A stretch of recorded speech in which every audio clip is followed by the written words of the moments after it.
ఈరోజు మదనపల్లిలో చిన్నారి రిషితపై చాలా పెద్ద అఘాయిత్యం అదే కాకుండా ఆ బాబు హత్య చేయడం చాలా బాధకరం.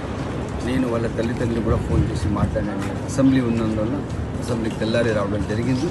నేను తక్షణం నాకు తెలిసిన వెంటనే ముఖ్యమంత్రి గారి దృష్టికి, హోంమంత్రి గారి దృష్టికి తీసుకొచ్చాం. ఎట్టి పరిస్థితుల్లో కులవర్ధన్ అనే ఏదో అరాచకుడు ఉన్నాడు, ఏది చేశాడు వాడికి వదిలేదే లేదు.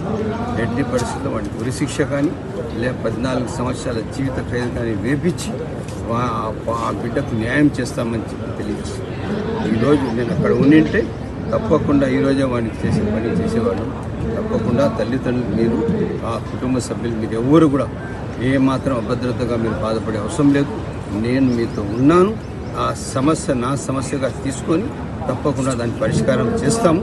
దీనికి రాజకీయానికి చోటు లేదు. రాజకీయం లేకుండా మానవతా దృక్పథంతో తప్పకుండా నేను బిడ్డ వాళ్ళ తల్లిదండ్రులు న్యాయం చేస్తానని చెప్పి